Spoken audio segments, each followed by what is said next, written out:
Sometimes, especially when the vocalist is on the clock, it can be tempting to get rolling as quickly as possible. Set up the mic, plug it into the nearest mic pre, do a quick level check with the infamous testing 1, 2, 3 method, and then immediately roll the track and hit record. But it's always a mistake to give short shrift to the sound check. At best, you'll probably have to pause the session to redo levels, reposition the singer, and maybe even rethink the mic selection. At worst, you might lose a great take due to clipping from a poor level setting or popping from a careless mic position. There are quite a few aspects of the sound check that should really be carefully considered, especially for a recording where the results will be heard in more detail and any minor flaws will be more likely to show themselves clearly in playback. If I were going to make a short list, which is actually a good idea for novice recordists, I'd include the following: mic selection, mic setup, including positioning, establishing distance and angle, deploying the pop filter, and possibly room treatment, choosing and hooking up the mic pre and other front-end gear, a careful, thorough level check, and finally, setting up the singer's cue mix or monitor mix. That last step will be the topic for the next video, so here I'll focus on the rest. If it's a small project or home studio session, there may be only one suitable mic available, but if there is any sort of a mic closet, then you should consider what the best mic will be. Not what the best mic is by price or pedigree, but which one will serve this particular singer the best. I touched on this in an earlier video, but it's worth repeating. Now, if there is one clear standout among the mics, then that would no doubt be the first choice. But if there are several good options, or if, from prior experience, you might have reason to believe that a certain mic, even if it is the best of the bunch, might not be the best match for the particular voice you're about to record, then, if time permits, it might be worth it to do a mic test. You'd set up 3 or 4 mics that you feel would be the most suitable, as close as possible to eliminate any variations from different mic placement, and then have the singer sing a few phrases. To save the singer's voice, you might want to record this on several tracks, and then audition the different mics, switching between the same phrases on all the candidates until you feel you've found the best option. Once you've got the mic, then you'll want to do a careful setup. This will involve all the things that have previously been discussed. After you've made the initial adjustments, you'll want to hear the singer through the mic to finish tweaking the setup. You'll establish the position, distance, of the singer and mic.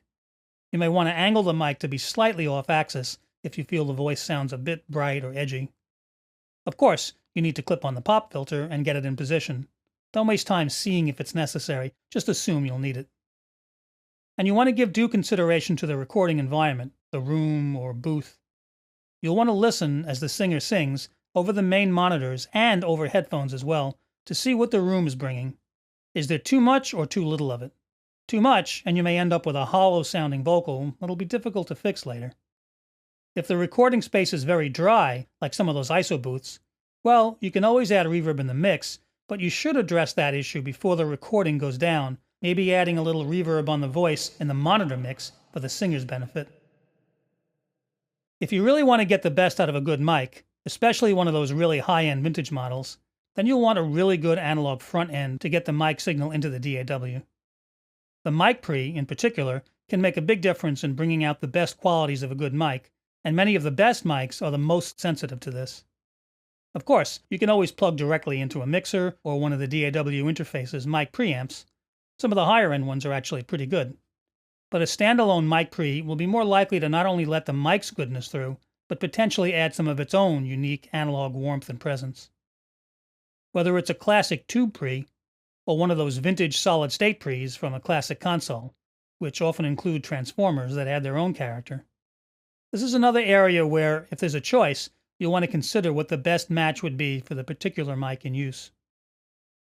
When everything is selected, set up, and hooked up, then it's time for the level check. And needless to say, I was joking before, you do not do this by going testing 1, 2, 3 into the mic.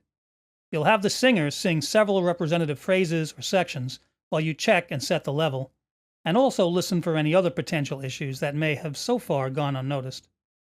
Make sure not to tire out the singer's voice at this point. Take your time to get a good level, but don't make the vocalist sing any more than necessary. A little bit of it here is warming up, but you don't want the singer to tire her voice out so she won't have enough left for the session. The reason this is a concern is that you'll need to ask the singer to briefly push their voice as they expect to in the loudest, most intense sections of the song, so you can get a proper level at the outset and not find out the hard way that the vocal builds up in the bridge only when the meter hits the red on what would have been that inspired first take. You know, the irreplaceable one with all the magic. Remember, you're recording at 24 bits resolution, so don't worry if the vocal level looks a little low, even down at around -12 or so on the DAW channel strip meter. You can always bring it up cleanly later, but a clipped vocal may or may not be fully fixable. And about that meter, just make sure that it's set to display pre-fader input level, which is the actual incoming level. It's usually a menu option somewhere. The level check is also the time to determine if you need or want to employ any compression as the track goes down. I like to use a little, not for effect, just to control levels, mostly for the singer's benefit. I touched on this earlier, and I'll mention it again when I get into the monitor mix next time. If you've paid careful attention to all these aspects of setup and level check, then there's a good chance the recording will go down without a hitch. It pays to spend a little extra time up front getting everything right, so you don't have to break the creative momentum of the session once recording begins for additional technical adjustments that should have already been in place. Next up, I'll look at some mistakes to watch out for when it comes to the singer's monitor mix.